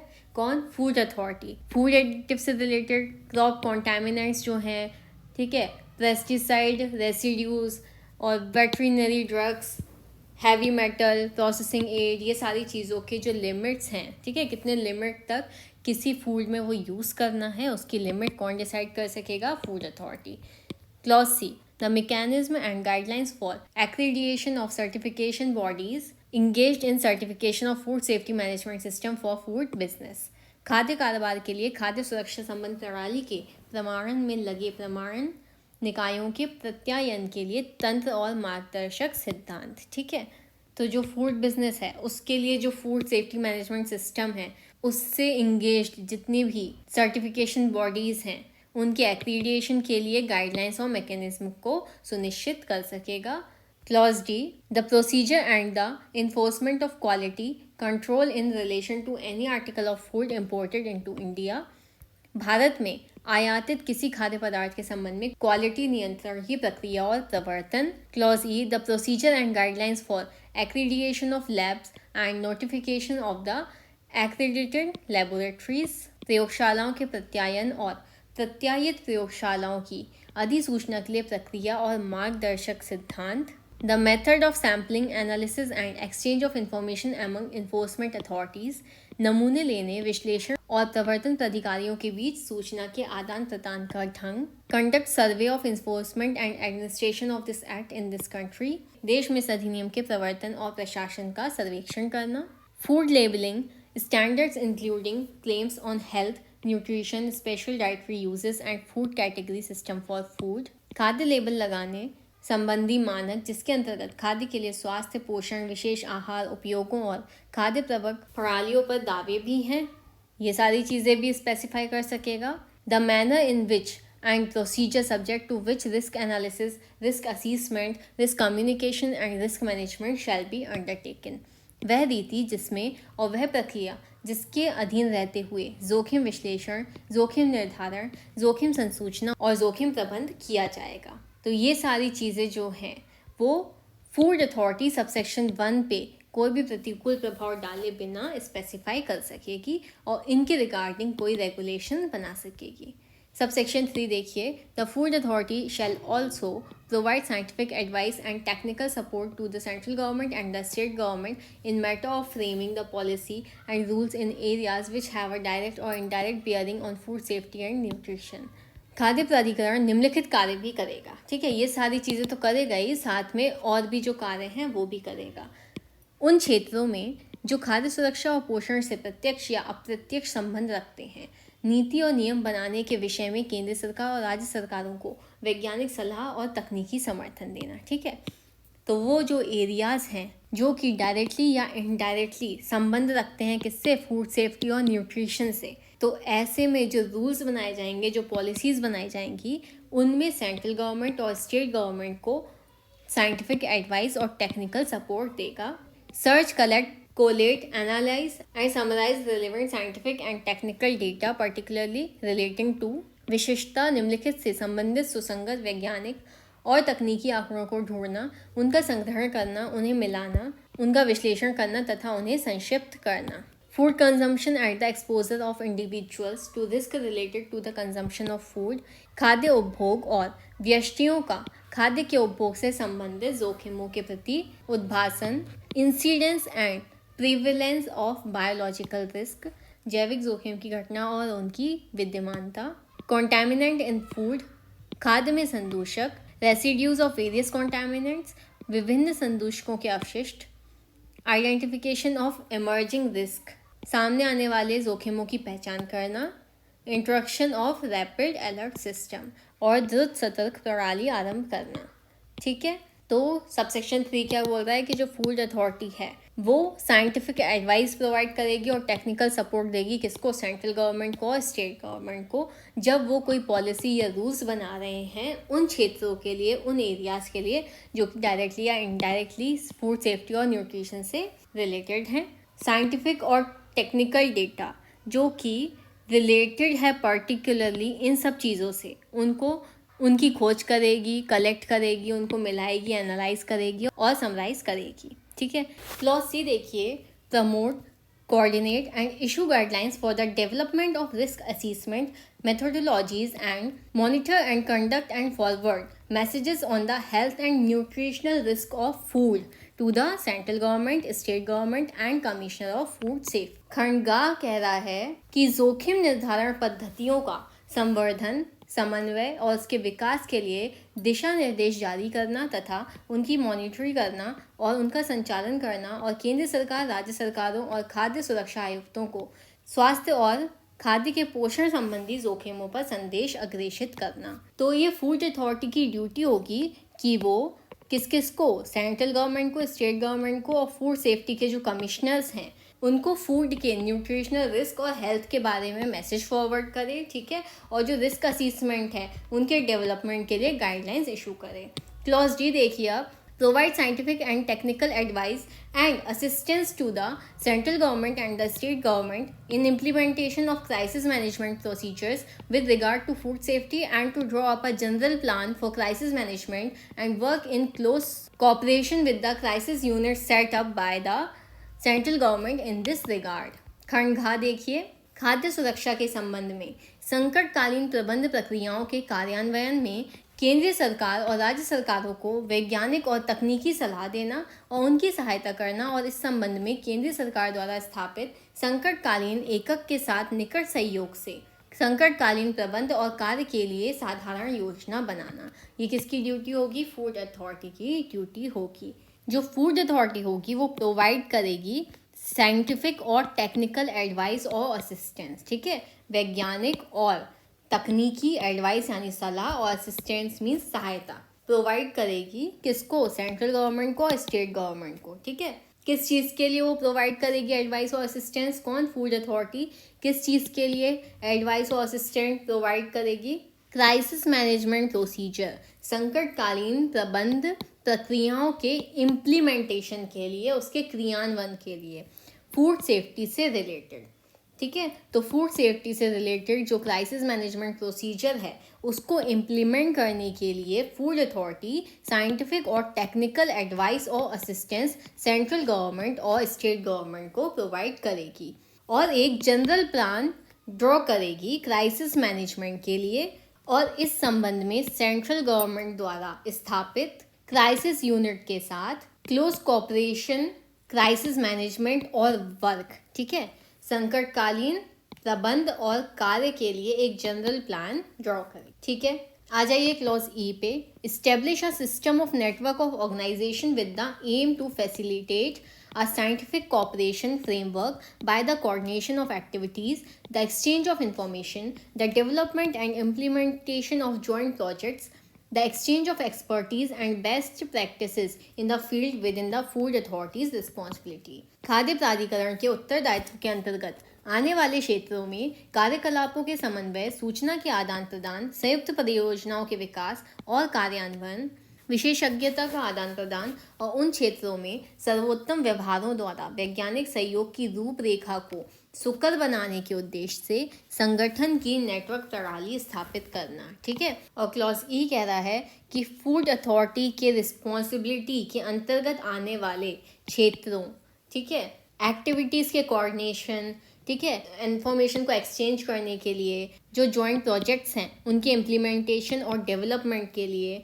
एक्सपर्टीज़ के एक्सचेंज के लिए और बेस्ट प्रैक्टिसेस के द्वारा साइंटिफिक कॉपरेशन के फ्रेमवर्क को फैसिलिटेट करने के उद्देश्य से, ठीक है, उसको और अच्छा बनाने के या फिर ऑर्गेनाइजेशन के सिस्टम नेटवर्क को वो इस्टेब्लिश करेगी। कौन करेगी? Food authority. Provide scientific and technical assistance to the central government and the state government for improving cooperation with international organization। अंतर्राष्ट्रीय संगठनों के साथ सहयोग बढ़ाने के लिए केंद्र सरकार को और राज्य सरकारों को वैज्ञानिक और तकनीकी सहायता देना। ठीक है, फूड अथॉरिटी प्रोवाइड करेगी साइंटिफिक और टेक्निकल असिस्टेंस। किस किस को करेगी? सेंट्रल गवर्नमेंट को करेगी और स्टेट गवर्नमेंट को करेगी कि वो इंटरनेशनल ऑर्गेनाइजेशन के साथ अपने कॉपरेशन को इम्प्रूव करें। ठीक है, वैज्ञानिक और तकनीकी सहायता सेंट्रल गवर्नमेंट को और स्टेट गवर्नमेंट को, जिससे कि इंटरनेशनल ऑर्गेनाइजेशंस के साथ जो गवर्नमेंट है वो कॉपरेशन को इम्प्रूव कर सके, अपना सहयोग बढ़ा सके। ठीक है, अब देखिए clause G, take all such steps to ensure that the public, consumers, interested parties and all levels of panchayat receive rapid, reliable, objective and comprehensive information through appropriate methods and means. यह सुनिश्चित करने के लिए ऐसे सभी कदम उठाना कि जनता, उपभोक्ता, हितबद्ध पक्षकारों और पंचायती राज संस्थाओं के सभी स्तरों पर समुचित पद्धतियों और साधनों के माध्यम से द्रुत, विश्वसनीय, विषय परक और व्यापक सूचना प्राप्त कर सके। ठीक है, और फूड अथॉरिटी वो सभी स्टेप्स, ठीक है, वो सभी कदम उठाएगी ये इंश्योर करने के लिए कि पब्लिक यानी जनता, कंज्यूमर्स, इंटरेस्टेड पार्टीज और पंचायती राज संस्थाओं के सभी स्तरों पर एप्रोप्रिएट मेथड्स और एप्रोप्रिएट मीन्स यानी कि समुचित पद्धतियों और संसाधनों के माध्यम से वो रिसीव कर सके rapid, reliable, objective and comprehensive information. ठीक है, तो ये काम भी किसका है? फूड अथॉरिटी का काम है। प्रोवाइड वेदर विद इन और outside the area training programs in food safety and standards for person who are or intend to become involved in food businesses, whether as food business operators or employees or otherwise।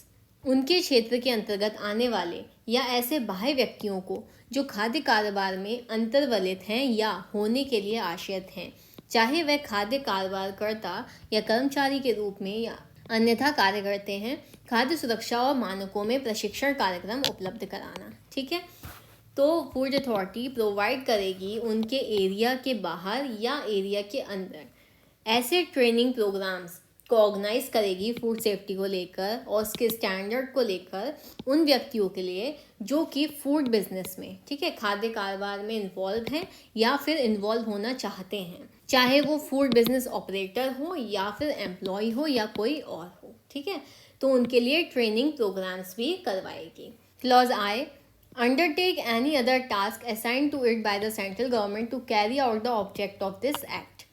इस अधिनियम के उद्देश्यों को कार्यान्वित करने के लिए केंद्र सरकार द्वारा उसे सम अनुदेशित कोई अन्य कार्य करना। ठीक है, तो फूड अथॉरिटी इस एक्ट के उद्देश्यों को, जो इस एक्ट का ऑब्जेक्ट है, उसको कैरी आउट करने के लिए सेंट्रल गवर्नमेंट के द्वारा जो उसे अदर टास्क दिए जाएंगे वो भी करेगी।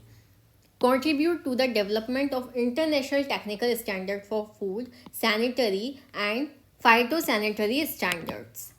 खाद्य स्वच्छता और पादप स्वच्छता मानकों के लिए अंतर्राष्ट्रीय तकनीकी मानकों के विकास में सहयोग करना। ठीक है, फूड अथॉरिटी फूड के लिए, सैनिटरी के लिए और फाइटोसैनिटरी स्टैंडर्ड्स के लिए इंटरनेशनल टेक्निकल स्टैंडर्ड के डेवलपमेंट में कंट्रीब्यूट करेगी। Contribute where relevant and appropriate to the development of agreement on recognition of the equivalence of specific food related measures। विशिष्ट खाद्य संबंधी उपायों की समानता की मान्यता पर करार के विकास में जहां सुसंगत और समुचित सहयोग करना। और फूड अथॉरिटी कंट्रीब्यूट करेगी, सहयोग करेगी जहां पर रिलेवेंट हो और एप्रोप्रिएट हो। ठीक है, जहां पर सुसंगत हो और समुचित हो, स्पेसिफिक फूड से रिलेटेड जो मेजर्स हैं उनकी समानता की मान्यता पर एग्रीमेंट के डेवलपमेंट के लिए कंट्रीब्यूट करेगी। ठीक है, मतलब कि अगर कोई स्पेसिफिक फूड रिलेटेड मेजर्स हैं, ठीक है, तो उनकी समानता पर, कि उसको मान्यता मिले किसी स्पेसिफिक चीज़ की, स्पेसिफिक फूड की, ठीक है, तो इस तरीके के जो एग्रीमेंट होते हैं उनके डेवलपमेंट के लिए कंट्रीब्यूट करेगी जहां रिलेवेंट हो और अप्रोप्रिएट हो. Promote coordination of work on food standards undertaken by international governmental and non-governmental organizations. अंतर्राष्ट्रीय सरकारी और गैर सरकारी संगठनों द्वारा आरंभ किए गए खाद्य मानक संबंधी कार्य के समन्वय का संवर्धन करना. और फूड अथॉरिटी की ये ड्यूटी है कि वो प्रमोट करे इंटरनेशनल गवर्नमेंट और जो नॉन गवर्नमेंटल ऑर्गेनाइजेशंस हैं उनके द्वारा फूड स्टैंडर्ड यानी कि खाद्य मानक संबंधी जो कार्य वो कर रहे हैं उनके कोऑर्डिनेशन को प्रमोट करना. ठीक है, क्लॉज एम देखिए, promote consistency between international technical standards and domestic food standards while ensuring that the level of protection adopted in the country is not reduced. यह सुनिश्चित करते हुए कि देश में अंगीकृत संरक्षण का स्तर कम नहीं हुआ है, अंतर्राष्ट्रीय तकनीकी मानकों और देशी खाद्य मानकों के बीच संगतता का संवर्धन करना. और फूड अथॉरिटी प्रमोट करेगी कंसिस्टेंसी को. ठीक है, किसके बीच की कंसिस्टेंसी को प्रमोट करेगी? इंटरनेशनल टेक्निकल स्टैंडर्ड और डोमेस्टिक फूड स्टैंडर्ड की बीच जो कंसिस्टेंसी है, जो संगतता है, उसको प्रमोट करेगी जब वो ये इंश्योर कर रही होगी कि कंट्री में जो भी प्रोटेक्शंस लिए जाते हैं, ठीक है, किसी खाद्य को निर्माण करने में, किसी खाद्य का निर्माण करने में, उसका जो लेवल है वो कम नहीं हुआ है. Promote general awareness as to food safety and food standards. खाद्य सुरक्षा और खाद्य मानकों के बारे में आम जागरूकता का संवर्धन करना. सबसेक्शन 4 देखिए, the food authority shell make it public without undue delay. खाद्य प्राधिकरण अनुचित विलंब किए बिना निम्नलिखित को सार्वजनिक करेगा. ठीक है, फूड अथॉरिटी बिना किसी डिले के ये सारी चीज़ें पब्लिक करेगा, सार्वजनिक करेगा. ठीक है, the opinion of the scientific committee and the scientific panel immediately after adoption. अंगीकार किए जाने के तुरंत पश्चात वैज्ञानिक समिति और वैज्ञानिक पैनल की राय. तो जो साइंटिफिक कमिटी है और जो साइंटिफिक पैनल है उसके क्या ओपिनियंस हैं, जैसे ही एडॉप्शन कर लिया जाता है वैसे ही इमीडिएटली वो पब्लिक कर देगी इस बात को. The annual declaration of interest made by members of the food authority, the chief executive officer, members of the advisory committee and the member of scientific committee and scientific panel as well as the declaration of interest if any made in relation to items on the agendas of meeting. खाद्य प्राधिकरण के सदस्यों, मुख्य कार्यपालक अधिकारी, सलाहकार समिति के सदस्यों और वैज्ञानिक समिति और वैज्ञानिक पैनल के सदस्यों द्वारा की गई हित संबंधी वार्षिक घोषणाएं तथा साथ ही बैठकों की कार्यसूची की मदों के संबंध में की गई हित संबंधी घोषणाएं यदि कोई, तो ऐसी सभी डिक्लेरेशन, ठीक है, जो कि एनुअली होती हैं और किन के द्वारा की जाती हैं? फूड सेफ्टी के मेंबर्स के द्वारा, ठीक है, चीफ एग्जीक्यूटिव ऑफिसर के द्वारा, एडवाइजरी कमेटी के मेंबर के द्वारा या साइंटिफिक कमेटी के मेंबर्स के द्वारा और साइंटिफिक पैनल के मेंबर्स के द्वारा जब कोई डिक्लेरेशन की जाती है और इसके साथ ही जो मीटिंग्स के एजेंडाज हैं उनके संबंध में अगर कोई डिक्लेरेशन की गई है जो कि हित के संबंध में है, ठीक है, लोक हित में है, तो ऐसी सारी चीज़ें फूड अथॉरिटी पब्लिक कर देगी. The result of its scientific studies, इसके वैज्ञानिक अध्ययनों के परिणाम, ठीक है, जो भी अध्ययन के परिणाम होंगे वो भी पब्लिक करेगी food authority. The annual report of its activities, इसके क्रियाकलापों की वार्षिक रिपोर्ट भी फूड अथॉरिटी क्या कर देगी? पब्लिक कर देगी बिना किसी डिले के. सबसेक्शन 5 देखिए, the food authority may from time to time give such direction on matters relating to food safety and standards to the commissioner of food safety who shall be bound by such directions while exercising his power under this act. खाद्य प्राधिकरण समय समय पर खाद्य सुरक्षा आयुक्त को खाद्य सुरक्षा और मानकों से संबंधित विषय पर निर्देश दे सकेगा जो इस अधिनियम के अधीन अपनी शक्तियों का प्रयोग करते समय ऐसे निर्देशों से आबद्ध होगा. ठीक है, तो सबसेक्शन 5 क्या कह रहा है कि food authority time to time, समय समय पर ऐसे डायरेक्शन देगी फूड सेफ्टी और स्टैंडर्ड से रिलेटेड जो मैटर्स हैं उन पर ऐसे डायरेक्शन देगी फूड सेफ्टी के कमिश्नर को, और जो फूड सेफ्टी का कमिश्नर होगा वो बाउंड होगा, बाध्य होगा ऐसे डायरेक्शंस को फॉलो करने में जब वो इस एक्ट के अंतर्गत अपनी पावर्स एक्सरसाइज कर रहा है. सबसेक्शन 6 देखिए, the food authority shall not disclose or cause to be disclose to third parties confidential information that it receives for which confidential treatment has been requested and has been exceeded, except for information which must be made public if circumstances so require in order to protect public health. ठीक है, खाद्य प्राधिकरण ऐसी गोपनीय सूचना को जिसे वह प्राप्त करता है और जिसके लिए गोपनीय व्यवहार के लिए अनुरोध किया गया है और ऐसे अनुरोध को मान लिया गया है, सिवाय उस सूचना के जिन्हें यदि परिस्थितियों में ऐसा अपेक्षित हो, जनता के स्वास्थ्य की रक्षा करने की दृष्टि से सार्वजनिक किया जाना आवश्यक हो, पर पक्षकारों को ना तो प्रकट करेगा और ना ही प्रकट करवाएगा। किसी थर्ड पार्टी को फूड अथॉरिटी ऐसी कोई भी बात डिस्क्लोज नहीं करेगी जो उसने प्राप्त की है, ठीक है, और वो क्या है, एक कॉन्फिडेंशियल इंफॉर्मेशन है, और जिस कॉन्फिडेंशियल इंफॉर्मेशन को बोला गया है, रिक्वेस्ट की गई है कि वो बात गोपनीय ही रहे, ठीक है, तो ऐसी बातों को फूड अथॉरिटी डिस्क्लोज नहीं करेगी। लेकिन अगर ऐसी कोई सर्कमस्टेंसेस अराइज होती है कि वो जो कॉन्फिडेंशियल इंफॉर्मेशन है वो लोगों तक पहुंचाना ज़रूरी है उनकी पब्लिक हेल्थ को प्रोटेक्ट करने के लिए, ठीक है, लोगों का जो स्वास्थ्य है उसको बचाने के लिए, उसका प्रोटेक्शन करने के लिए अगर ऐसी सर्कमस्टेंसेस अराइज होती है कि जो कॉन्फिडेंशियल इंफॉर्मेशन है उसको डिस्क्लोज करना बहुत ज़रूरी है, तो वो ऐसी सिचुएशन में फूड अथॉरिटी वो इंफॉर्मेशन डिस्क्लोज कर सकती है। क्लियर है? सेक्शन 16 में आपको समझ में आ गया क्या फंक्शंस होंगे और क्या ड्यूटीज़ हैं फूड अथॉरिटी की। अब इस चैप्टर का लास्ट सेक्शन देख लीजिए जो कि डील कर रहा है proceeding of food authority. Section 17 खाद्य प्राधिकरण की कार्यवाहियाँ। फंक्शन और ड्यूटीज़ के बारे में हम बात कर ही चुके हैं, तो अब हम फूड अथॉरिटी के प्रोसीडिंग के बारे में जानेंगे। The food authority shall meet at the head office or any of its offices at such time as the chairperson may direct and shall observe such rules of procedure in regard to the transaction of business at its meeting, including the quorum at its meeting as may be specified by regulations. खाद्य प्राधिकरण की बैठक प्रधान कार्यालय या उसके किसी कार्यालय में ऐसे समय पर जैसा अध्यक्ष निर्देश करे होगी और इनकी बैठकों में उसकी बैठकों की गणपूर्ति सहित कारोबार के संव्यवहार के संबंध में प्रक्रिया के ऐसे नियमों का अनुपालन किया जाएगा जिन्हें विनियमों द्वारा अवधारित किया जाए, ठीक है। तो सबसेक्शन 1 क्या बोल रहा है कि जो फूड अथॉरिटी होगी वो अपने हेड ऑफिस में मीटिंग कर सकती है या फिर किसी अदर ऑफिस में वो मीटिंग कर सकती है जैसा कि चेयरपर्सन डायरेक्ट करे या निर्देश दे। और जो फूड अथॉरिटी की मीटिंग्स होंगी उसमें बिजनेस के ट्रांजैक्शन के संबंध में प्रोसीजर के या प्रक्रिया के उन नियमों का अनुपालन किया जाएगा जैसा कि रेगुलेशन के द्वारा स्पेसिफाई किया जाए।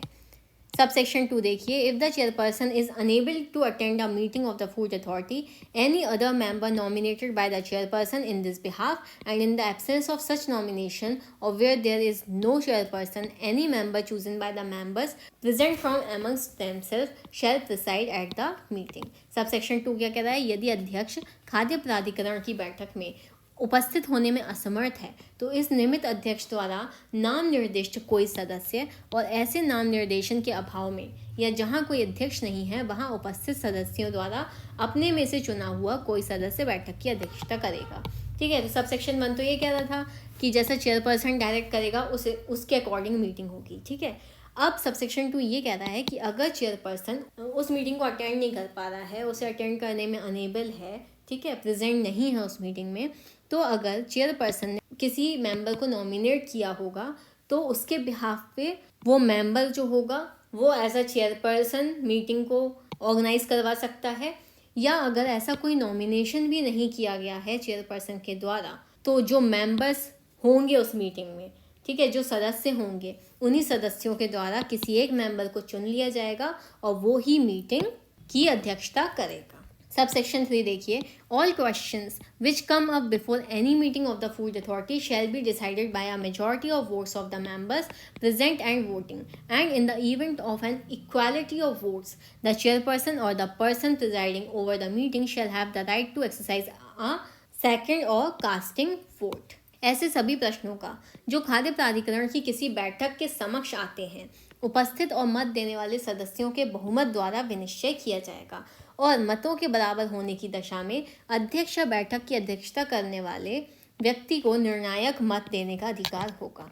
ठीक है, सब सेक्शन 3 क्या कह रहा है, ऐसे सभी प्रश्न जो फूड अथॉरिटी की मीटिंग के समक्ष आते हैं, ठीक है, अगर कोई मीटिंग चल रही है और अगर वहाँ पे कोई क्वेश्चंस अराइज होते हैं तो उन क्वेश्चन को डिसाइड कौन करेगा, जो मेंबर्स होंगे उस मीटिंग में, जो प्रेजेंट मेंबर्स होंगे, उपस्थित होंगे, उनके वोट्स के द्वारा, उनके बहुमत के द्वारा ऐसे क्वेश्चंस को डिसाइड किया जाएगा।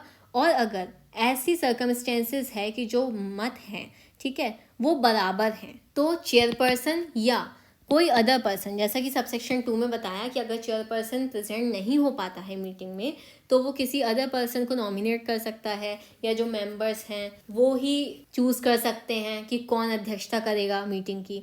ठीक है, अगर वोट बराबर आते हैं तो चेयरपर्सन या वो व्यक्ति जो अध्यक्षता कर रहा है मीटिंग की, उसके पास ये राइट होगा, अधिकार होगा कि वो अपना वोट दे सके और जो क्वेश्चंस हैं, ठीक है, उनको डिसाइड कर सके। अब सबसेक्शन 4 देखिए, all orders and decision of the food authority shall B authenticated by the chief executive officer. खाद्य प्राधिकरण के सभी आदेश और विनिश्चय मुख्य कार्यपालक अधिकारी द्वारा अधिप्रमाणित किए जाएंगे। ठीक है, ये आप याद रखिएगा कि जो भी ऑर्डर्स और डिसीजन लिए जाएंगे फूड अथॉरिटी के, वो ऑथेंटिकेट किसके द्वारा किए जाएंगे, चीफ एग्जीक्यूटिव ऑफिसर के द्वारा। सबसेक्शन 5 देखिए, the chief executive officer shall take part in the meeting of the food authority but without a right to vote. ठीक है, मुख्य कार्यपालक अधिकारी खाद्य प्राधिकरण की बैठकों में भाग लेगा किंतु उसे मत देने का कोई अधिकार नहीं होगा। The food authority may invite the chairperson of the scientific committee to attend its meeting but without a right to vote. खाद्य प्राधिकरण और वैज्ञानिक समिति के अध्यक्ष को अपनी बैठकों में उपस्थित होने के लिए आमंत्रित कर सकेगा किंतु उसे भी मत देने का कोई अधिकार नहीं होगा। No act of proceeding of food authority shall be questioned or invalidated merely on the ground of existence of any vacancy or defect in the constitution of food authority। खाद्य प्राधिकरण का कोई कार्य या कार्यवाहियां केवल इस आधार पर प्रश्नगत नहीं की जाएंगी या अविधि मान्य नहीं होंगी कि खाद्य प्राधिकरण में कोई रिक्त है या उसके गठन में कोई त्रुटि है। ठीक है, तो सब सेक्शन 7 समझ में आ गया आपको कि कोई भी एक्ट या कोई भी प्रोसीडिंग जो फूड अथॉरिटी के द्वारा की जाएगी वो इस बात पे सिर्फ और सिर्फ इस ग्राउंड पे क्वेश्चनेबल नहीं हो सकती, प्रश्नगत नहीं हो सकती, ना ही वो इनवैलिड हो सकती है कि फूड अथॉरिटी के गठन करने में कोई डिफेक्ट है या फिर उसमें कोई वैकेंसी खाली है। ठीक है, और यहाँ पे आप सबसेक्शन 5 और सबसेक्शन 6 में स्टार लगा लीजिए कि चीफ एग्जीक्यूटिव ऑफिसर और साइंटिफिक कमिटी के चेयरपर्सन को वोट देने का अधिकार नहीं है। क्लियर है? आई होप आप लोगों को चैप्टर 2 अच्छे से क्लियर हो गया होगा। अगर आपको कोई भी डाउट्स हैं तो आप जाके कमेंट सेक्शन में पूछ सकते हैं। मिलते हैं नेक्स्ट वीडियो में और आगे के चैप्टर्स देखेंगे। और जिसको भी PDF चाहिए है इंग्लिश में या हिंदी में तो आप देखिए मैंने कमेंट को पिन कर रखा है, उस लिंक पर जाइए और टेलीग्राम से जाके ये PDF डाउनलोड कर लीजिए। वीडियो पसंद आई हो तो please do like, share, comment and subscribe our channel. Thank you for watching.